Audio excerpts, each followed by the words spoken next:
juego en línea terminó de manera desafortunada. Un joven no pudo lidiar con la derrota y transformó su ira en un ataque contra un compañero de clase que tenía limitaciones de movilidad.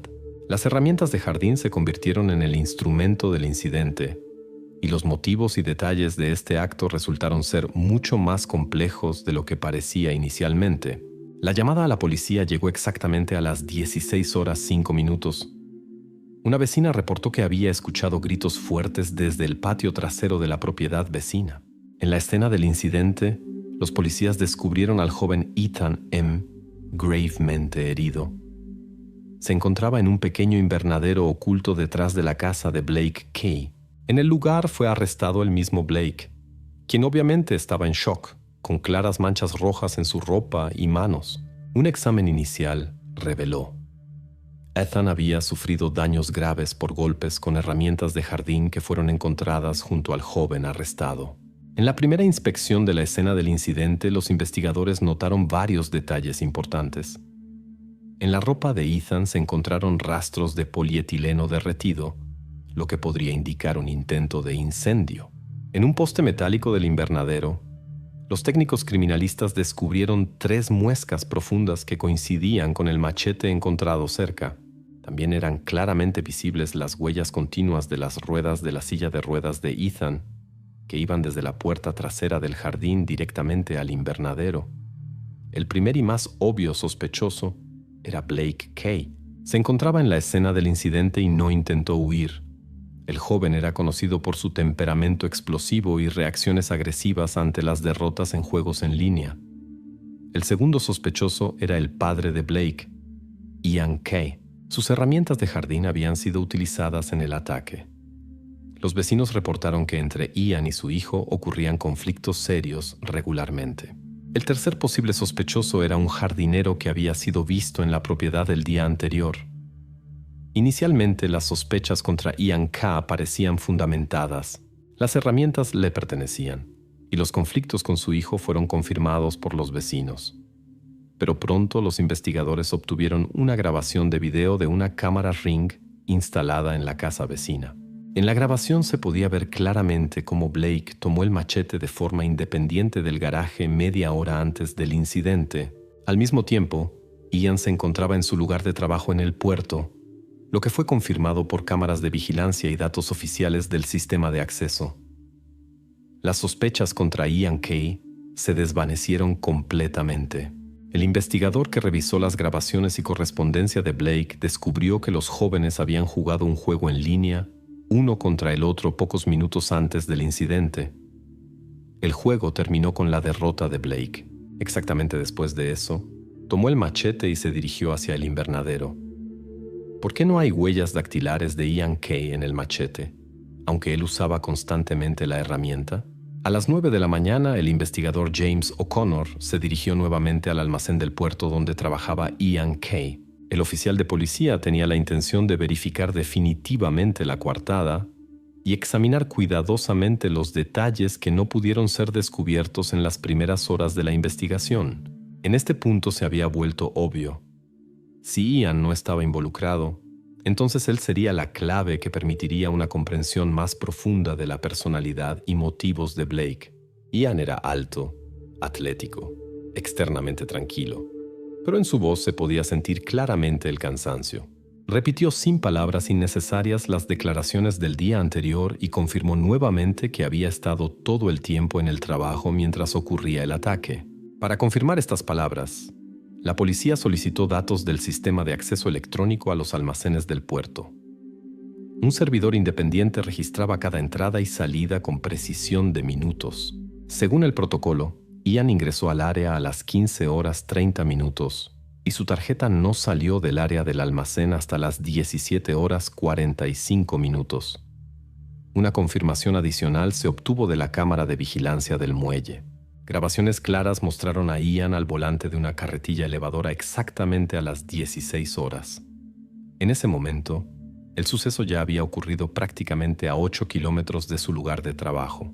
El investigador O'Connor verificó cuidadosamente la posibilidad de que Ian hubiera salido del almacén sin ser notado, participado en el ataque y regresado.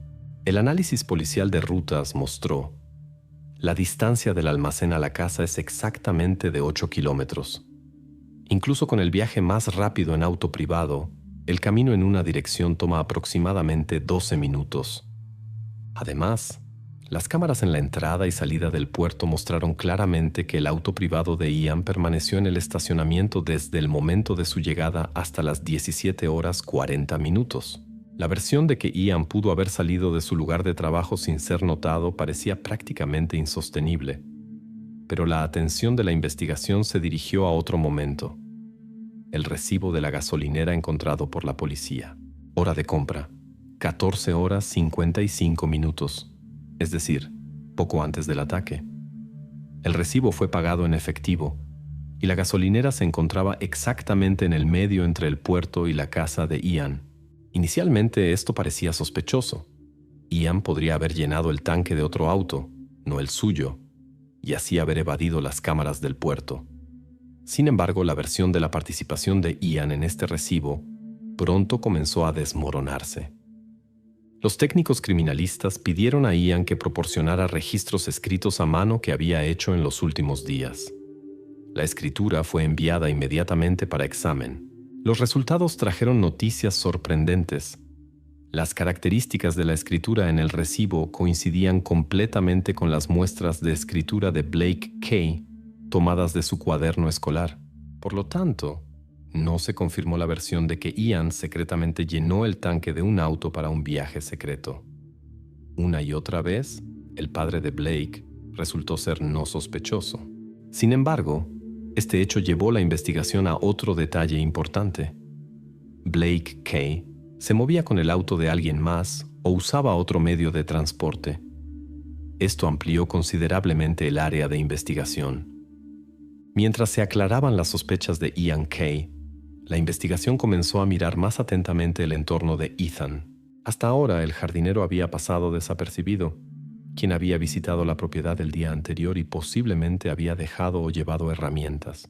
Al mismo tiempo, Blake tenía que explicar por qué llenó el tanque de combustible en efectivo por adelantado y de quién era el auto que usó, si no era el de su padre. Mientras tanto, Ian K., ya eliminado de la lista de sospechosos activos, reveló a la policía la personalidad de su hijo desde otro lado. Según sus palabras, Blake se volvía cada vez más reservado, agresivo e impredecible. Admitió que su hijo a menudo se descontrolaba ante las derrotas en videojuegos, pero no podía imaginar que tal agresión alguna vez saldría de su habitación. En esos mismos minutos, los expertos terminaron la verificación de las herramientas confiscadas en la escena del incidente. Extrañamente, no se encontraron huellas dactilares de Ian en los mangos del machete y las tijeras de jardín, aunque él usaba estas herramientas diariamente en el jardín. Esto significaba que alguien había borrado o alterado cuidadosamente estos rastros poco antes del suceso. Y esta persona obviamente no podía ser el mismo Ian Kay, ya que su coartada era absolutamente sólida, porque la madre de Ethan borró por adelantado parte de la correspondencia de su hijo. La investigación cambió de dirección nuevamente. Después de que el padre de Blake fuera completamente liberado de las sospechas, la atención se concentró en el entorno de Ethan M. Los policías comenzaron un análisis detallado de los dispositivos digitales de la familia de Ethan, y esto trajo descubrimientos inesperados. En la computadora de la madre de Ethan, los expertos descubrieron actividades extrañas. Pocas horas antes del incidente, más precisamente a las 15 horas 12 minutos del mismo día, alguien se había conectado a la cuenta de Ethan. La verificación de la dirección IP mostró claramente que el acceso se realizó directamente desde la casa de la familia de Ethan. Como Ethan mismo no estaba en casa en ese momento, la suposición lógica era: solo la madre del joven pudo haber hecho eso. Cuando el investigador preguntó directamente sobre este episodio, la madre de Ethan negó haber usado la cuenta de su hijo o haber tenido acceso a su correspondencia en absoluto. Sin embargo, los expertos restauraron fragmentos eliminados de la correspondencia de Discord que habían sido borrados intencionalmente. En ella estaba claramente documentada la reacción agresiva de Blake al partido en línea perdido. Un mensaje que Blake envió a las 15 horas 22 minutos sonaba como una amenaza directa contra Ethan por arruinar el juego. Eso no era solo una frase enojada, sino una advertencia bastante seria. El investigador O'Connor habló nuevamente con la madre de Ethan y le pidió que explicara por qué estos mensajes fueron eliminados de la computadora del joven. La madre respondió que no sabía nada sobre ninguna amenaza contra su hijo y nunca había leído sus mensajes privados. Pero las pruebas digitales contradecían sus palabras. El inicio de sesión en la cuenta se realizó desde su PC doméstica, y alguien obviamente trató de ocultar la correspondencia que tenía relación directa con Blake. Las declaraciones de la madre comenzaron a generar preguntas en la investigación, ya que obviamente no podía haber pasado por alto estos mensajes mientras eliminaba específicamente fragmentos relacionados con Blake. Los investigadores sospecharon que esto podría haber ocurrido por el intento de ocultar detalles de un conflicto que posiblemente comenzó mucho antes y era más serio de lo que inicialmente parecía. Paralelamente a la investigación del entorno de Ethan, los investigadores mantuvieron una conversación con el hijo del jardinero, quien previamente había sido dejado al margen de la investigación. El joven, Jackson, explicó a la investigación que supuestamente había dado trucos a Blake, que ayudaban a ganar en juegos online. Jackson también añadió que Blake ahora le debía algo. En este momento, le pareció a la investigación que habían encontrado un motivo importante relacionado con deudas y manipulaciones. Sin embargo, la verificación posterior mostró que las palabras de Jackson no eran más que fanfarronería juvenil. No se encontraron pruebas reales del uso de programas u otras manipulaciones. No obstante, dejaron esta versión oficialmente abierta por el momento y esperaron confirmaciones o refutaciones adicionales. Mientras tanto, los expertos examinaron el archivo de grabaciones de las cámaras Ring en la propiedad de la familia Blake. Una grabación de video del 30 de marzo, es decir, 5 días antes del suceso, mostró un detalle inusual y perturbador. En las grabaciones, Blake claramente probaba el machete golpeando con él un colchón viejo que estaba colocado en el patio trasero. El golpe se ejecutó una vez, con un movimiento claramente calculado, exactamente en el centro. Para la investigación, esto se convirtió en una señal seria. Blake se preparó con anticipación para el ataque, y el incidente en el invernadero no fue una reacción espontánea a la derrota. La aparición de este video cambió la imagen del incidente y mostró que el conflicto entre Ethan y Blake había estado hirviendo durante mucho tiempo, y el juego online fue solo la gota que colmó el vaso. La policía obtuvo un nuevo vector de investigación, según el cual el comportamiento de Blake podría haber sido planeado con anticipación, y el conflicto en el entorno de Ethan había sido conocido durante mucho tiempo. La vecina escucha 4 golpes metálicos. El sistema de alarma del invernadero registró 3. ¿Quién se equivoca? Ya habían pasado 6 días desde que el suceso en el patio trasero de la casa de Blake puso patas arriba la vida de los vecinos y causó un shock profundo en el tranquilo suburbio.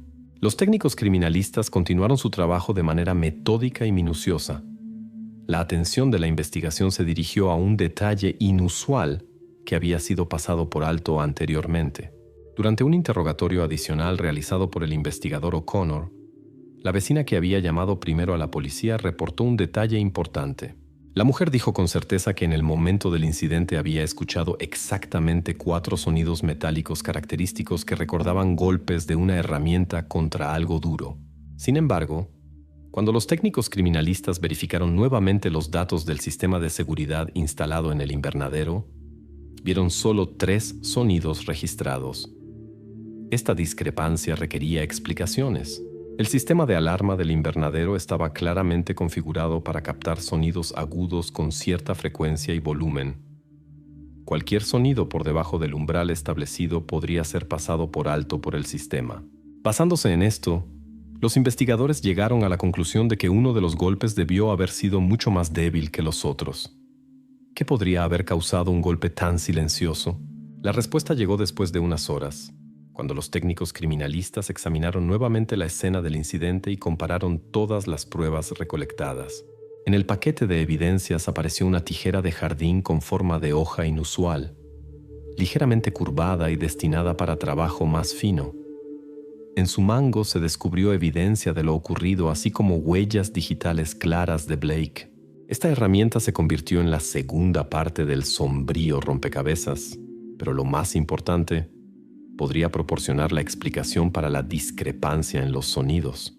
La tijera era mucho más ligera que el machete y producía al golpear un sonido metálico menos pronunciado. Los expertos confirmaron esta hipótesis experimentalmente, comparando la grabación del sensor de alarma y realizando pruebas bajo condiciones idénticas. Ahora quedó claro por qué uno de los golpes fue pasado por alto por el sistema de vigilancia. La pregunta principal permanecía: ¿a quién pertenecía esta tijera? La suposición inicial de la investigación de que podría ser una herramienta del jardinero se disolvió rápidamente. En el examen detallado, los técnicos criminalistas notaron en el mango una pequeña etiqueta de inventario apenas visible. El número de serie en ella coincidía completamente con un conjunto de herramientas de jardín que pertenecían a la familia de Ethan. Por lo tanto, esta herramienta pertenecía exactamente a la parte afectada y no al trabajador o a Blake. El jardinero y su hijo volvieron a estar en la mira de la investigación, pero no por mucho tiempo. Los policías solicitaron al trabajador documentos y registros que confirmaran su paradero en el momento del suceso. El trabajador presentó inmediatamente una lista de trabajo oficialmente emitida, firmada por su empleador, que decía que había trabajado todo el 4 de abril en un objeto completamente diferente. Además, sus palabras fueron confirmadas por una grabación de la cámara de un autobús urbano en la que se veía al trabajador en la parada 17 exactamente a las 15:55. Así, la versión sobre la participación del jardinero se desplomó definitivamente. Parecía que la imagen del caso estaba completamente determinada, pero la investigación esperaba aún otro episodio perturbador y extremadamente importante. En el curso del examen detallado de la laptop de Blake, los expertos pudieron restaurar una búsqueda eliminada que el joven había tratado de ocultar anteriormente. La búsqueda era corta y preocupante. Se relacionaba con métodos violentos. La fecha de esta búsqueda no pudo determinarse, pero los especialistas en evidencia digital pudieron establecer que el archivo con la información fue creado antes del 4 de abril. Lo que se confirmó mediante el análisis del registro de actividad del navegador Chrome. En otras palabras, Blake estudió intencionalmente tales materiales mucho antes del día del suceso, lo que se convirtió para la investigación en una nueva prueba importante de su preparación dirigida. Ahora era obvio que el ataque de Blake no podía ser un arrebato de ira accidental causado por la derrota en el juego online. Planeó lo ocurrido con anticipación, conscientemente y de manera calculada. La sala del Tribunal Superior de Dunedin estaba abarrotada. En 10 meses de juicio, la pequeña ciudad había conocido cada hecho de este caso, pero hoy se pondría el punto final. El juez Robert Gilmore leyó clara y determinadamente la decisión del tribunal. Blake Kay es completamente culpable y actuó sin cómplices. El motivo: ira incontrolada después de la derrota en el juego online y la humillación a la que fue sometido el joven en el chat escolar. La investigación probó que esta no fue una reacción impulsiva. Blake planeó el ataque cuidadosamente durante al menos una semana, comenzando a más tardar el 30 de marzo. Toda la cronología y todos los detalles del suceso fueron cuidadosamente reconstruidos hasta minutos y segundos. El tribunal examinó nuevamente la correspondencia entre Blake y Ethan en Discord, que se llevó a cabo entre las 15:10 y las 15:35 el día del incidente. Estos mensajes no eran una pelea ordinaria de jóvenes. La expertise confirmó que Blake amenazó abiertamente a Ethan por perder intencionalmente en el juego online. El joven, finalmente enfurecido, fue al garaje, lo que las cámaras del sistema Ring registraron a las 15:42. Tomó el machete de jardín que ya había preparado con anticipación. Los golpes contra el poste metálico del invernadero se ejecutaron exactamente a las 16:05, cuando Ethan se encontraba adentro. 3 golpes registraron los sensores de seguridad. Uno más silencioso, se hizo con las tijeras que pertenecían a la familia de Ethan. Este golpe adicional solo pudo escucharlo la vecina, quien inmediatamente después llamó a la policía. Los investigadores y expertos determinaron que Blake intentó borrar las huellas del ataque emprendiendo un incendio provocado con polietileno, lo que fue confirmado por los fragmentos encontrados en el lugar del incidente. La aparición de humo y olor a quemado la notaron primero los vecinos, lo que trajo una confirmación adicional del intento de eliminación de pruebas. La evidencia más importante fue la consulta de búsqueda restaurada que Blake había eliminado en su portátil. Los expertos policiales pudieron confirmar que Blake había ingresado a una consulta antes del 4 de abril que demostraba un plan claramente premeditado. La consulta se relacionaba con métodos violentos específicos. Esto se convirtió en el argumento principal que confirmó la premeditación del joven. La defensa de Blake emprendió un último intento de cambiar el curso del caso. Los abogados insistieron en el llamado efecto gamer. Probaron que el joven actuó impulsivamente, sin comprender completamente las consecuencias de sus acciones. Esta línea de defensa llevó a conclusiones contradictorias de los psiquiatras. Una parte de los especialistas se inclinó hacia la versión de un estallido emocional impulsivo, la otra hacia un acto calculado y planificado de antemano.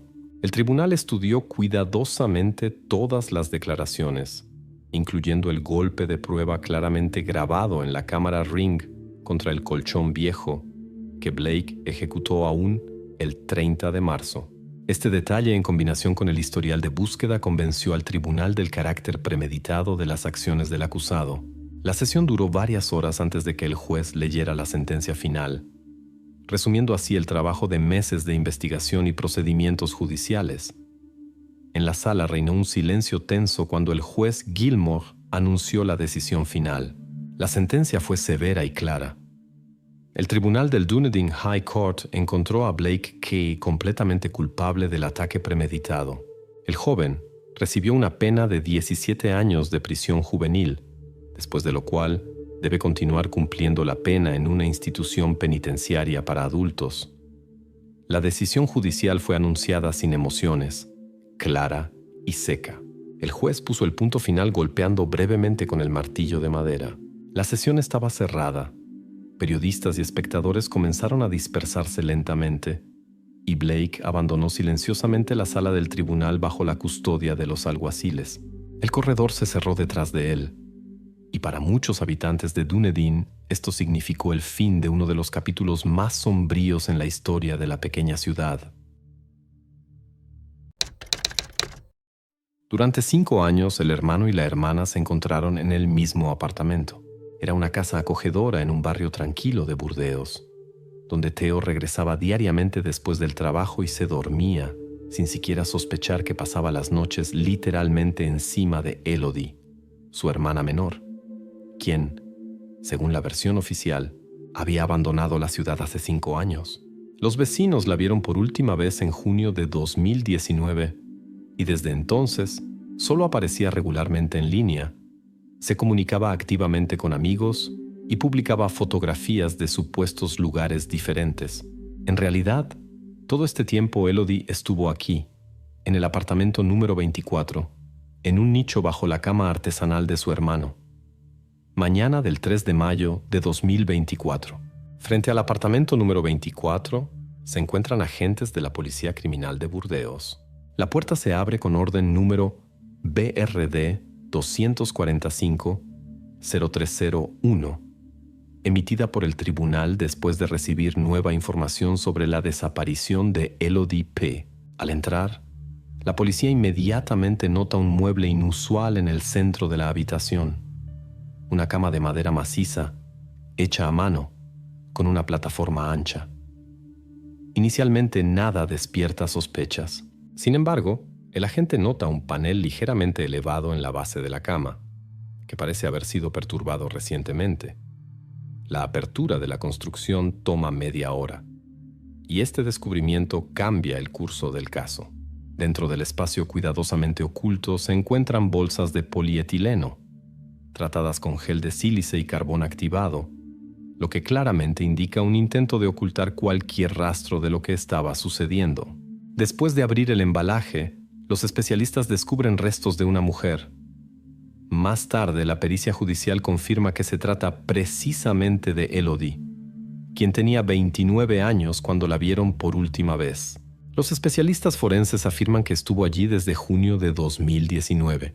Todos estos años Theo vivió en la misma habitación, sobre este mismo nicho, en completa ignorancia o, posiblemente, en completo conocimiento de lo que se almacenaba debajo de él. La investigación se concentra en las personas más cercanas. El primero bajo estricta atención, Theo P., propietario del apartamento y hermano de Elodie. Es difícil imaginar que una persona pueda vivir varios años lado a lado con tal escondite, sin sospechar de su contenido, pero hasta este momento la policía no tenía ninguna prueba directa para arrestarlo.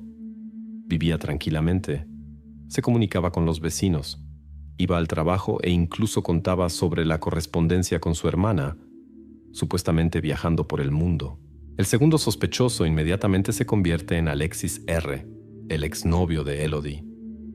Su relación terminó ruidosa y conflictivamente, y después de la desaparición de Elodie, él repetidamente insinuó sobre secretos de la familia P. en las redes sociales. Estas insinuaciones parecían obvias. Posiblemente él sabía algo importante que se ocultaba detrás de puertas cerradas. Sus mensajes eran lo suficientemente inquietantes como para que la policía comenzara a verificar su versión. La investigación se desplaza bruscamente hacia Alexis. Los policías estudian detalladamente su vida privada, recopilan datos de su actividad en línea y realizan una pericia genética completa. En el apartamento buscan meticulosamente rastros que podrían vincularlo con este terrible descubrimiento. Sin embargo, todos los esfuerzos llevan a un resultado inesperado. Ni una sola célula de Alexis fue encontrada en el polietileno o los restos. Además, según vecinos y colegas, el día de la desaparición de Elodie, él estaba lejos de Burdeos. Los agentes comprenden que la versión con Alexis pierde su fuerza. Esta pista se cierra, obligando a la policía a volver nuevamente a la pregunta principal, al papel del mismo Theo en este asunto. Ahora la investigación pasa al estudio de los detalles de la vida de Theo en los últimos años. Debe explicar cómo su hermana pudo terminar bajo su cama y por qué todo este tiempo mantuvo la apariencia de su vida activa en las redes sociales. Se verifican las cuentas bancarias de Theo, sus rutas, compras y comunicación. La policía pretende averiguar de qué manera pudo ocultar la verdad durante tanto tiempo, viviendo diariamente lado a lado con la principal evidencia, y cómo logró engañar a amigos y familiares de Elodie. Sin embargo, a pesar de que todos los hechos y evidencias apuntan directamente a Theo, la policía no se apresura con su arresto. Deben resolver un rompecabezas más complejo. ¿Quién exactamente creaba la actividad en las redes sociales en nombre de Elodie? ¿Quién exactamente mantenía la ilusión de su vida y por qué? Estas preguntas aún permanecen sin respuesta.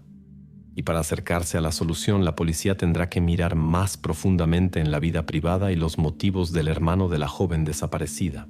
¿Por qué Alexis durante años insinuó públicamente sobre el sucio secreto de la familia P, si no existen pruebas directas de su implicación? En la mañana del 4 de mayo, los investigadores comenzaron a estudiar más atentamente el pasado de Alexis R., el exnovio de Elodie. El día anterior, la policía había prácticamente excluido su presencia física en el lugar del crimen, pero quedaron preguntas respecto a su extraño comportamiento después de la desaparición de la joven. Alexis era una figura pública en las redes sociales, constantemente haciendo insinuaciones transparentes sobre supuestos oscuros secretos de la familia P. Precisamente esto obligaba a la policía a mantenerlo bajo vigilancia constante. El primer paso de los investigadores fue verificar los datos oficiales del Servicio de Inmigración. Según los informes, Alexis voló de París a Roma el 16 de junio de 2019, el mismo día cuando Elodie fue vista viva por última vez. El vuelo de regreso estaba fechado el 30 de junio del mismo año. La coartada parecía impecable. Estando físicamente en otro país, Alexis no podía estar implicado en los eventos ocurridos en el apartamento del Cours de l'Isère. Sin embargo, en la segunda mitad del día, la investigación obtuvo un extracto bancario de Alexis, en el cual se encontró un detalle preocupante. 3 días después de regresar a Francia, el 3 de julio de 2019, Alexis realizó una compra en uno de los supermercados de Burdeos. Una botella grande de blanqueador. Tal compra en el contexto criminalístico a menudo evidencia un intento de destrucción de evidencias o limpieza del lugar del crimen. Ahora los policías decidieron nuevamente verificar si Alexis no había tenido un papel de cómplice a distancia. Los registros telefónicos confirmaron que el día de la compra del blanqueador Alexis efectivamente estaba en Burdeos. Los policías inmediatamente lo citaron para una conversación. Alexis se presentó en la comisaría voluntariamente, sin ninguna resistencia, y calmadamente explicó la compra de productos químicos domésticos diciendo que al regresar del viaje estaba limpiando su apartamento. Según sus palabras, esto era una rutina habitual después de una larga ausencia. En su comportamiento los investigadores no notaron nada sospechoso. Alexis respondía claramente, con seguridad, sin confundirse en los detalles. No obstante, la investigación no podía ignorar la coincidencia de fechas y el carácter de la compra. La policía tuvo una versión de complicidad a distancia, suponiendo que Alexis podría haber ayudado a alguien, sin participar personalmente en el crimen mismo. Los oficiales de policía continuaron estudiando sus conexiones, correspondencias y contactos esperando encontrar alguna evidencia de esta versión. Pero en la tarde del mismo día los investigadores recibieron la información más importante del laboratorio forense.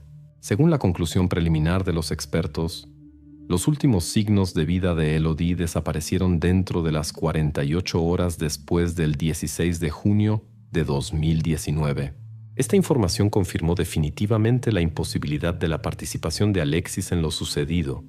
En ese momento él estaba ciertamente en el extranjero. Los investigadores se vieron obligados a reconocer que la versión de su participación directa caía completamente.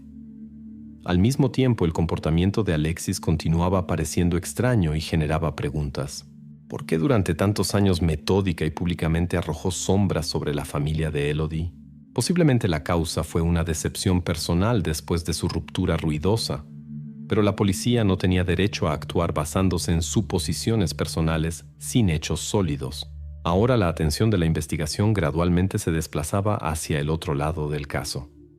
Al final del día, los investigadores decidieron que había llegado el momento de verificar la situación financiera de la familia P y sus relaciones internas. Posiblemente allí se ocultaba el motivo de lo sucedido. Alexis se volvía menos interesante como sospechoso, aunque no desaparecía completamente del campo de visión de la investigación. Hasta el cierre oficial de esta dirección se requería verificar todos los hechos a través de canales internacionales. ¿Por qué desde las cuentas bancarias de Elodie se realizaban regularmente pagos de sus servicios en línea si, según la versión oficial, ella residía desde hace tiempo en Bélgica? La investigación gradualmente se desplazó hacia la figura de Theo P., hermano de Elodie. Después de que la versión de la implicación del exnovio Alexis fue prácticamente excluida, la atención de la investigación se dirigió hacia los flujos financieros dentro de la familia P. Desde el inicio de la desaparición de Elodie, sus redes sociales continuaron siendo activas, creando la ilusión de que la joven se había mudado a vivir al extranjero. Familiares y amigos creían que vivía en Bélgica. Sin embargo, los oficiales de policía no encontraron ni una sola prueba de su presencia física fuera de Francia desde junio de 2019. En el proceso de verificación de cuentas bancarias, la policía logró establecer un detalle importante. Los pagos regulares por suscripciones y servicios en línea de Elodie continuaron sin interrupción hasta mayo de 2024. Con una verificación más profunda de direcciones IP, resultó que todas estas transacciones se realizaban directamente desde el apartamento de Theo en el Cours de l'Isère. Ahora se hizo evidente para los investigadores que alguien conscientemente mantenía la ilusión de que la joven vivía una vida normal en otro lugar. La policía comenzó a realizar interrogatorios, citando a Theo varias veces durante el día. A la pregunta sobre los pagos, el hermano respondió simple y calmadamente. Explicó que Elodie supuestamente le había pedido personalmente vigilar sus suscripciones y pagar las facturas, ya que había tenido problemas con su nuevo número de teléfono belga. La verificación de la compañía telefónica mostró algo completamente diferente. La tarjeta SIM de Elodie estaba inactiva desde junio de 2019 y nunca más entró en la red. Mientras tanto, los investigadores descubrieron otro detalle importante, una transacción financiera que conectaba al hermano y la hermana.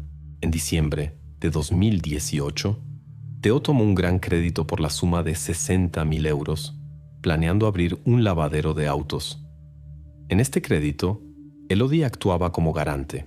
En sí misma tal transacción no era inusual, pero precisamente este hecho ahora era extremadamente importante.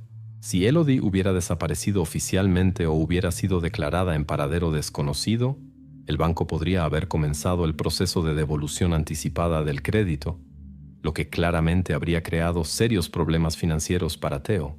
Durante la comunicación con los familiares de la familia P., los investigadores se enfrentaron con otra versión más.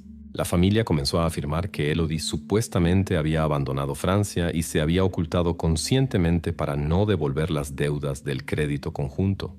Esta versión parecía plausible a primera vista, pero no se confirmaba con hechos reales y transacciones bancarias. No obstante, la investigación cuidadosamente registró esta declaración y continuó la verificación.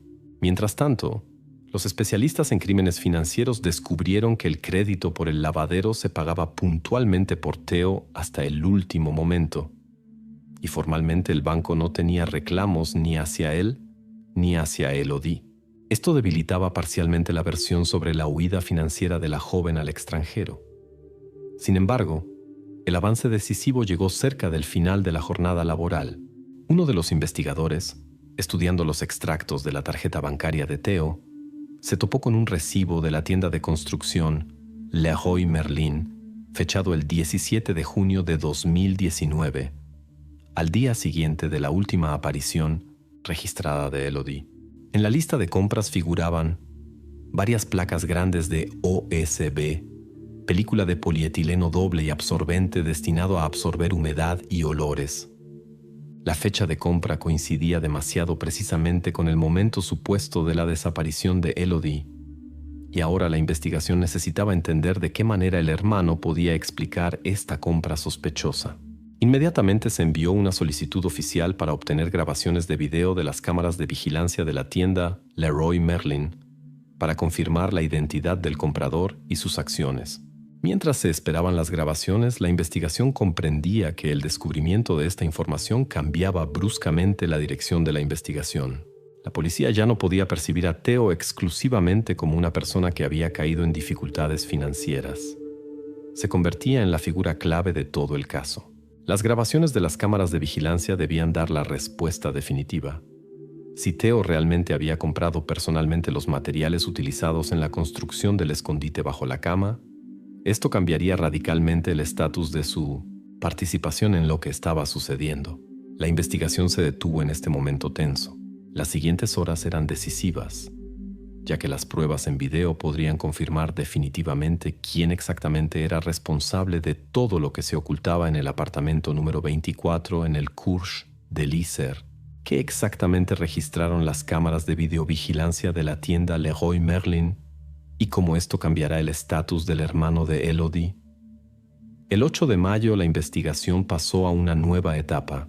El sargento Mallet, uno de los agentes más experimentados de la Dirección Policial de Burdeos, recibió en la mañana la respuesta a la solicitud oficial sobre las grabaciones de las cámaras de videovigilancia de la tienda Leroy Merlin. El sargento inmediatamente entendió que esta era la evidencia más importante en el caso de la desaparición de Elodie P. El video estaba fechado el 17 de junio de 2019, solo 24 horas después de que Elodie fuera registrada viva por última vez. En la grabación de la cámara se veía claramente cómo Theo cargaba independientemente en un pequeño Renault Twingo una bolsa de 20 kilogramos de absorbente, varias placas de OSB y un gran rollo de película de polietileno doble. El rostro de Theo en el video no dejaba dudas. Era él. Esta evidencia era lo suficientemente seria como para que los agentes procedieran al estudio detallado de la ruta y acciones posteriores del sospechoso. El mismo día, el sargento Mallet realizó un examen del ascensor en la entrada del edificio en el Cours de l'Isère. La atención del investigador fue atraída por las grabaciones de la cámara interna del elevador. En la grabación del 18 de junio de 2019, a las 2:03 de la mañana, Theo estaba distintamente registrado. Llevaba a la cabina un objeto voluminoso, envuelto en polietileno, recordando por su forma y dimensiones una figura humana. El peso de la carga fue determinado visualmente por los expertos en aproximadamente 54 kilogramos. El sargento Mallet inmediatamente citó a Theo a la comisaría para un interrogatorio repetido. A la pregunta sobre el origen de la carga sospechosa, registrada por la cámara en el ascensor, Theo declaró que era solo un viejo colchón del cual se deshacía durante la limpieza del apartamento. En sus palabras no se notaba agitación o nerviosismo, pero los detectives no podían aceptar esta explicación sin verificación. Los agentes inmediatamente obtuvieron la conclusión de los expertos criminalistas. Confirmaron que por su forma y masa el objeto llevado al ascensor de ninguna manera podía ser un colchón. La conclusión era inequívoca. El objeto tenía contornos claros de una figura humana y coincidía en todos los parámetros con lo que la policía había descubierto bajo la cama tarima. Ahora las palabras de Theo parecían aún más dudosas a los ojos de la investigación. Durante el día, el abogado de Theo y sus familiares intentaron inducir a error a la investigación, afirmando que todos los materiales de construcción adquiridos estaban destinados a la reparación de la logia. Por algún tiempo esta versión efectivamente podía parecer convincente. Sin embargo, los testimonios de los vecinos y el examen de la logia misma en el apartamento número 24 excluyeron completamente la necesidad de tal reparación, lo que significaba el cierre de otra pista falsa más. Hacia la tarde, los investigadores recibieron un certificado oficial de Interpol. Las dudas que aún quedaban respecto al papel del exnovio de Elodie, Alexis R., ahora fueron definitivamente disipadas. Se confirmó oficialmente que Alexis efectivamente se encontraba en Italia en los días cuando ocurrió lo irreparable. Así, esta pista falsa se cerraba definitiva e irrevocablemente. Ahora toda la atención estaba enfocada exclusivamente en Theo y sus acciones. Los investigadores, convencidos de la falsedad de las versiones anteriores, tomaron la decisión de estudiar más profundamente la personalidad del mismo Theo. La policía decidió encargar un retrato psicológico del sospechoso para entender sus verdaderos motivos y posibles causas internas que podrían haber llevado a tales acciones. Por ahora no sabían con certeza qué exactamente lo movía, pero entendían que la revelación de esta información podría definitivamente aclarar todas las circunstancias del caso. Ahora los investigadores esperaban la conclusión psicológica. La personalidad de Theo, que anteriormente no había atraído la atención de la policía, ahora se convirtió en el objeto principal de estudio. Los investigadores esperaban que el retrato psicológico revelara las verdaderas causas del comportamiento del hermano de Elodie y explicara cómo pudo, durante tanto tiempo, llevar una doble vida, ocultando eventos que ocurrían directamente bajo sus pies. ¿Cómo pudo Theo durante 5 años llevar una vida cotidiana en el apartamento, sabiendo que allí estaban ocultos los restos de su hermana, y al mismo tiempo no delatarse de ninguna manera? Hacia mediados de mayo, la atención de la investigación se enfocó definitivamente en la personalidad de Theo P. Los policías ya se habían asegurado de que precisamente él adquiría los materiales utilizados para crear el escondite, y precisamente él llevaba al apartamento el paquete sospechoso en junio de 2019.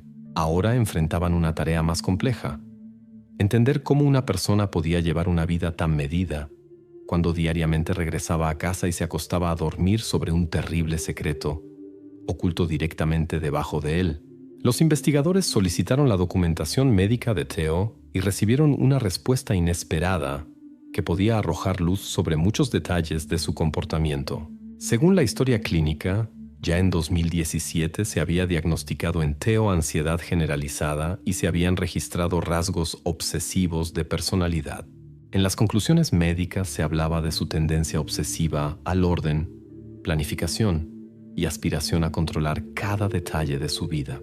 Tal diagnóstico podía explicar la meticulosidad de Theo en la organización del escondite y la metodicidad de las acciones, pero no explicaba el cálculo frío y reflexivo con el cual durante años ocultó lo que estaba sucediendo. Los detectives realizaron un examen adicional de documentos financieros y revelaron otro hecho inquietante más. Desde 2020 hasta 2023, Theo adquiría regularmente absorbentes de humedad y medios desecantes especiales. Se conservaron los recibos que confirmaban estas compras. Esto significaba que no solo había creado un escondite, sino que también vigilaba constantemente para que nada delatara su presencia en el apartamento. Era evidente que él era consciente de la necesidad de controlar el estado de lo que estaba oculto bajo la cama.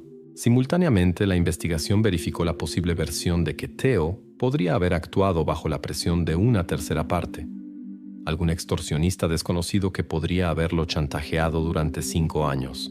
Los agentes estudiaron las bases de datos sobre grupos criminales, intentaron encontrar cualquier conexión o contactos sospechosos de Theo durante todo este periodo.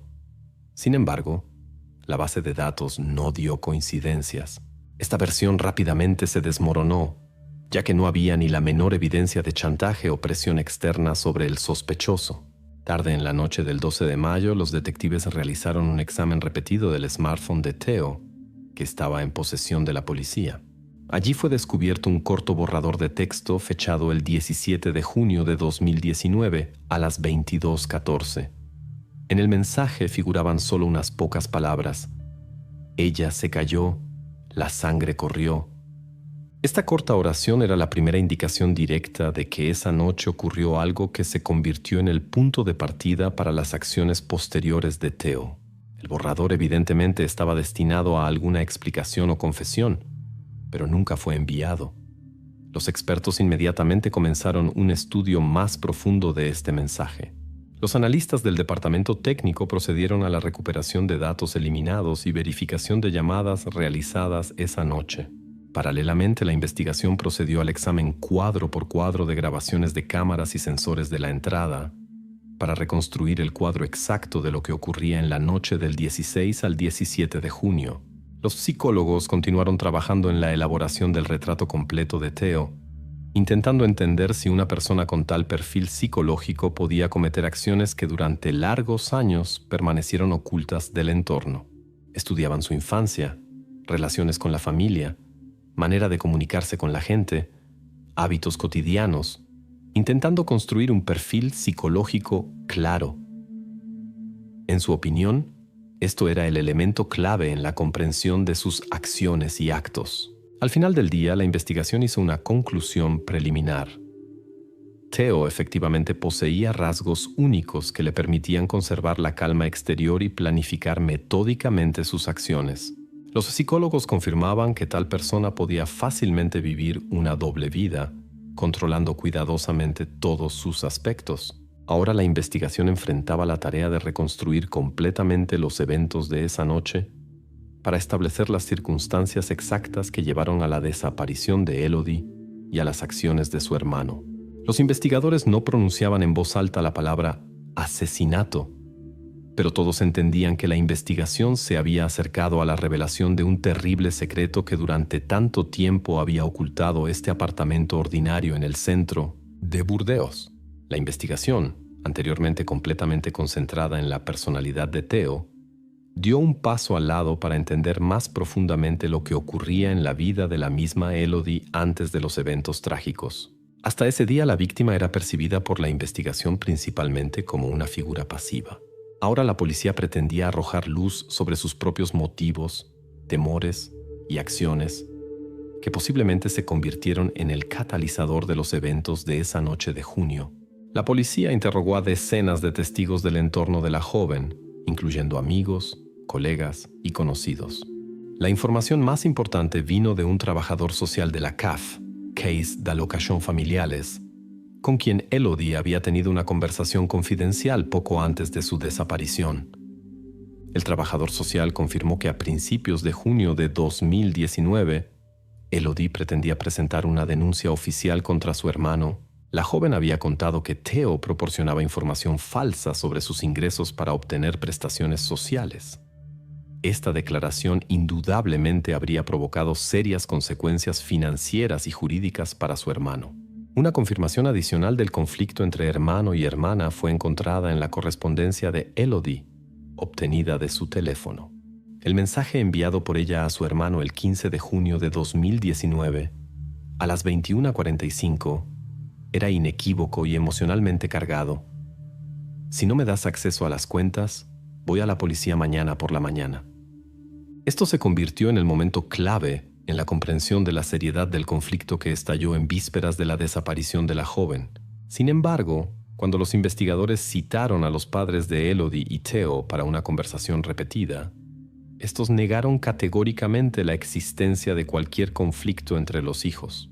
Los padres afirmaban con seguridad que su hijo e hija siempre habían tenido buenas relaciones, aunque no sin los desacuerdos domésticos habituales.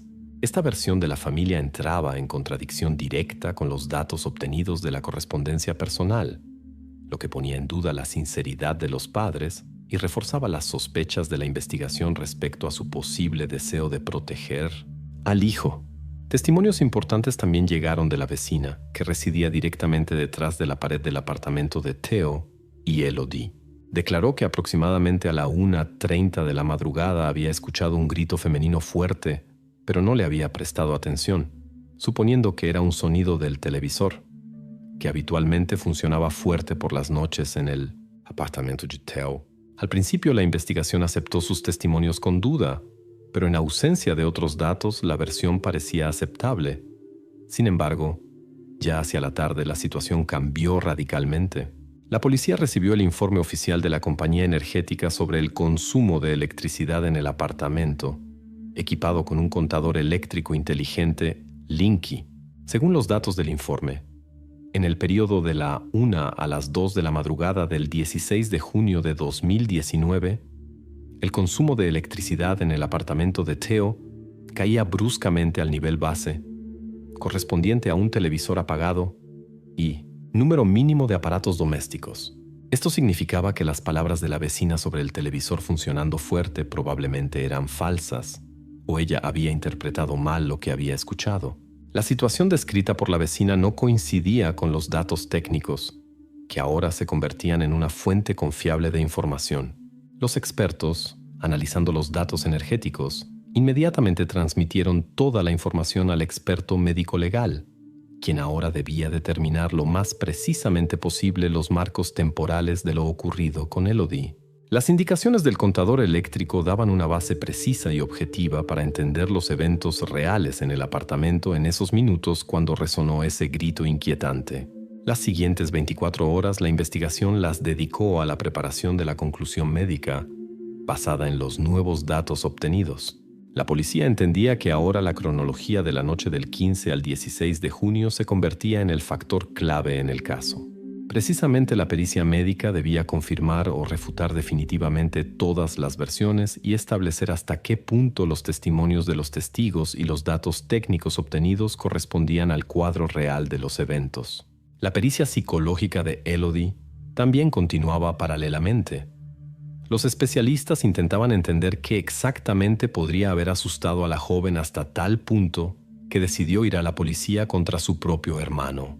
Se hacía evidente que el conflicto financiero alrededor del crédito y las prestaciones sociales posiblemente era solo la causa superficial, bajo la cual se ocultaban motivos más profundos y serios.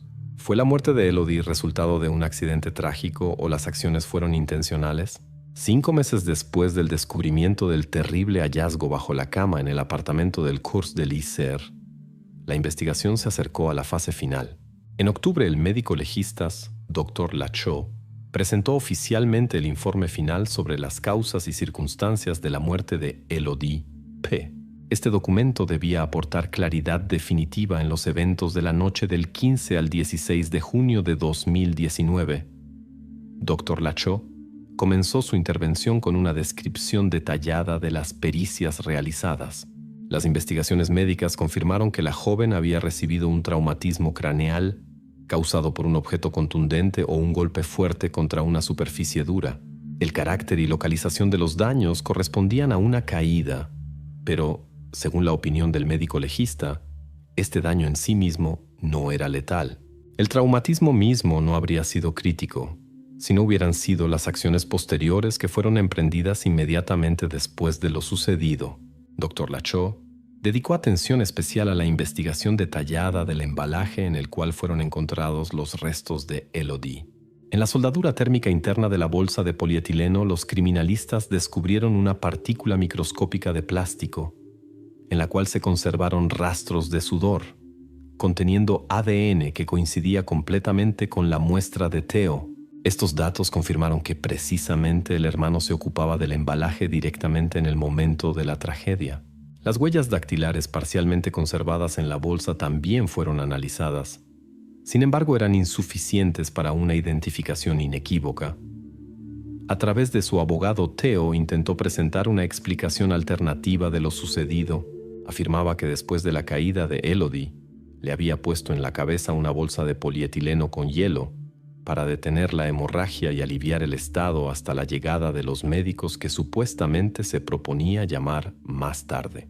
Inicialmente esta explicación parecía plausible, por lo que la investigación no se apresuraba a excluir completamente esta versión sin verificación adicional. Sin embargo, las investigaciones posteriores refutaron la declaración de Theo. Dentro de la bolsa fueron descubiertas microfibras específicas del embalaje de vegetales congelados, habitualmente utilizados en el hogar como compresa fría. Los expertos confirmaron que en el momento de aplicar la bolsa en el rostro de la joven no contenía hielo, y los vegetales habían sido extraídos anteriormente. Este hecho destruía completamente la versión de Theo sobre sus supuestas buenas intenciones. Dr. Lachaud subrayó que precisamente la compresión posterior por la bolsa de polietileno se convirtió en el factor fatal. El traumatismo craneal en sí mismo probablemente no habría sido la causa de la muerte, si no hubieran sido emprendidas otras acciones, llevando a la imposibilidad de respirar. El experto no dio evaluaciones directas de las intenciones, pero desde el punto de vista médico concluyó inequívocamente que precisamente estas acciones se convirtieron en la causa de la muerte de Elodie. En el fondo del informe presentado, la investigación realizó una verificación adicional del estado psicológico de Theo en ese momento. Los materiales previamente recopilados testimoniaban que Theo siempre actuaba de manera extremadamente calculada, lo que no correspondía a la hipótesis de pánico accidental. Así, el informe de Dr. Lachaud reforzaba sustancialmente la posición de la acusación. A la luz de las nuevas evidencias, el fiscal comenzó activamente a preparar el acta de acusación oficial contra Theo. Todas las circunstancias, detalles y evidencias ahora apuntaban claramente hacia su participación directa y acciones conscientes después de lo sucedido. Aunque Dr. Lachaud evitaba prudentemente las acusaciones directas, sus conclusiones no dejaban a la investigación espacio para explicaciones alternativas. El informe médico-legal se convirtió en la evidencia fundamental de que el evento trágico de la noche del 16 de junio de 2019 no fue simplemente un accidente, sino que fue agravado por acciones intencionales. Esto explicaba también la metodicidad de las acciones de Theo en los años siguientes, la creación de condiciones ideales para la ocultación y conservación de evidencias. Ahora la investigación y el tribunal enfrentaban la tarea de fijar jurídicamente estas evidencias y probar su suficiencia para pronunciar un veredicto de culpabilidad. La policía, apoyándose en la conclusión de Dr. Lachaud, comenzó a prepararse para el proceso judicial. La defensa de Theo, por el contrario, construía una línea de argumentos, intentando reducir al máximo el grado de su responsabilidad. Llegaba la fase final de la larga y compleja investigación, que había comenzado con un descubrimiento que parecía a primera vista absurdo y terrible bajo la cama en un apartamento tranquilo del Cours de l'Isère. ¿Se decidirá Theo finalmente a revelar completamente los detalles de lo que pasó en la noche del 16 de junio de 2019? El 10 de febrero de 2025 en Burdeos se desarrollaba una de las audiencias judiciales más esperadas de los últimos años. En la sala del tribunal se encontraba Theo P., el hombre que durante casi 6 años había guardado un terrible secreto, oculto literalmente bajo su propia cama. Exteriormente parecía calmado y contenido, pero todos los presentes sabían que este proceso se había convertido en la culminación de una larga y dolorosa investigación, que había reunido cientos de evidencias y hechos. La investigación y el tribunal, apoyándose en las evidencias recopiladas, se esforzaban por determinar inequívocamente su culpabilidad. La fiscalía presentó los resultados de la pericia acústica, realizada en la entrada del edificio del Cours de l'Isère. Según la conclusión de los expertos, el sonido que resonó a la 1:30 de la madrugada del 16 de junio efectivamente podía ser tomado por un grito femenino. especialmente en condiciones de silencio completo. Esto confirmaba las palabras de la vecina, quien anteriormente había escuchado un sonido semejante, aunque interpretó mal su fuente. Adicionalmente, los datos eléctricos del contador Linky mostraron irrefutablemente que el televisor y otros aparatos ruidosos en el apartamento en ese momento estaban apagados. Además de la acústica, también fueron presentados los datos de las cámaras de la entrada. El análisis de las grabaciones confirmó que en el período de las 00 a las 4:00 de la madrugada, nadie, excepto Theo, había entrado o salido del apartamento. En las imágenes de video parecía calmado, aunque era evidente que los eventos dentro del apartamento eran dramáticos y requerían explicación detallada. La defensa intentó proponer una versión alternativa, declarando que teóricamente una persona externa podría haber penetrado y salido del apartamento por la ventana, evitando las cámaras de vigilancia. Para verificar esta hipótesis, la investigación invitó a bomberos, quienes demostraron detalladamente al tribunal la imposibilidad completa de tal maniobra sin dejar rastros. La altura de la ventana y la ubicación del toldo de basura debajo hacían esta variante completamente irrealista. Así, la versión de un posible ladrón que supuestamente atacó a Elodie y desapareció por la ventana se derrumbó definitivamente. Ningún detalle en la investigación confirmaba la participación de una persona externa. La policía anteriormente ya había verificado todos los contactos y desplazamientos de personas capaces de penetrar en el apartamento, y todas estas hipótesis habían sido cerradas. Quedaba solo una persona cuya presencia en el apartamento esa noche no generaba dudas: el mismo Theo. A lo largo de la audiencia judicial, Theo conservaba una calma sorprendente. Sin embargo, su defensa perdía cada vez más posiciones ante la evidencia de las pruebas presentadas. Los psicólogos judiciales notaron separadamente que el comportamiento del acusado correspondía completamente a su perfil psíquico, caracterizado por la obsesividad y ansiedad, previamente reveladas en el curso de la investigación. Según las palabras de los especialistas, esto podía explicar su sangre fría en circunstancias cuando la mayoría de las personas habrían experimentado pánico. No obstante, a medida que el fiscal presentaba las evidencias y las conclusiones del tribunal se volvían cada vez más inequívocas, la tensión en Theo se hacía más notable. Parecía que se daba cuenta de que su posición se volvía desesperada y que la negación ya no podía ayudarlo a evitar un veredicto de culpabilidad. Finalmente, en pleno apogeo de la audiencia judicial, Theo inesperadamente pidió interrumpir el examen del caso. Toda la sala se quedó inmóvil en espera, cuando el acusado pronunció lenta y cautelosamente: «Si digo todo, ¿pueden reducir la condena?». Esta declaración provocó sorpresa y shock silencioso en la sala del tribunal. Nadie esperaba tal movimiento de su parte, considerando su silencio obstinado durante toda la investigación. El juez ordenó anunciar un pequeño receso para discutir la propuesta de Theo. Los abogados y el fiscal rápidamente se retiraron para consultas, mientras el mismo acusado permanecía calmadamente en su lugar, mirando hacia adelante. Parecía que esta era precisamente la decisión que había evitado durante largos años: contar lo que realmente había pasado esa noche cuando la vida de Elodie se interrumpió. Ahora llegaba para el tribunal un momento crítico. Todos los presentes entendían que de las palabras posteriores de Theo dependería la comprensión final de los motivos y circunstancias de lo ocurrido. El tribunal decidió aceptar su confesión solo en el marco de la siguiente sesión, para dar la posibilidad de preparar los procedimientos jurídicos necesarios y proteger los derechos de todos los participantes del proceso.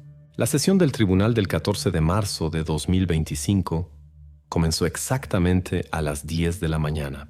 En la sala no había lugares libres. Periodistas, familiares y observadores seguían atentamente cada palabra de Theo, quien había decidido contar completamente lo que pasó esa noche fatal del 16 de junio de 2019. Theo hablaba lentamente, pero claramente. Según sus palabras, la tarde antes de la tragedia había ocurrido un conflicto serio entre él y Elodie por una cuestión financiera. Su hermana le había presentado un documento bancario, confirmando que sin su firma su línea de crédito y cuentas serían inmediatamente congeladas. Las emociones se intensificaban, y en algún momento Elodie bruscamente arrojó este informe directamente al rostro de Theo. él instintivamente se defendió y accidentalmente empujó a su hermana. Perdiendo el equilibrio, ella se golpeó la cabeza contra el marco de la puerta. Theo explicó detalladamente que vio sangre y se asustó, después de lo cual emprendió un intento inconsciente de detener su propagación. Para que la sangre no cayera en el piso y muebles, agarró una bolsa de polietileno, aplicándola en la cabeza de su hermana. Pero en el pánico no se daba cuenta de que así le cortaba el acceso al aire. Solo después de algún tiempo, notando la ausencia de respiración, Theo entendió que había ocurrido lo irreparable. Temiendo las consecuencias y la bancarrota, decidió ocultar el hecho de la muerte de Elodie a cualquier precio. Los representantes de la acusación verificaron meticulosamente, paso a paso, cada detalle de la confesión. El recibo fechado el 17 de junio de 2019 mostró la compra de materiales necesarios para crear el escondite. Las pericias del polietileno confirmaron la presencia de sudor de Theo. Su ADN fue encontrado directamente dentro de la costura del embalaje. Los absorbentes comprados por él explicaban la ausencia de cualquier olor sospechoso en el apartamento durante casi 5 años. Los rastros electrónicos, revelados por los expertos en cibercrímenes, probaron que precisamente Theo pagaba regularmente las suscripciones y servicios en nombre de Elodie desde su propia dirección IP para mantener la ilusión de su vida en Bélgica. La tarjeta SIM de la joven misma permanecía inactiva desde la noche de su desaparición, confirmando la ausencia de cualquier participación física de su parte. El video de las cámaras del ascensor y entrada del edificio confirmó definitivamente que precisamente él trasladaba un paquete voluminoso al apartamento en la noche después de la tragedia. Los abogados de Theo insistían obstinadamente en la no premeditación de las acciones, insistiendo en el estado de pánico después del accidente. Se esforzaban por convencer al tribunal de que todo lo sucedido era un accidente trágico. Sin embargo, el fiscal presentó al tribunal una evidencia importante: un SMS del banco que llegó al teléfono de Theo la tarde del 15 de junio. En él claramente se comunicaba la posible congelación de todas sus cuentas sin la firma de Elodie.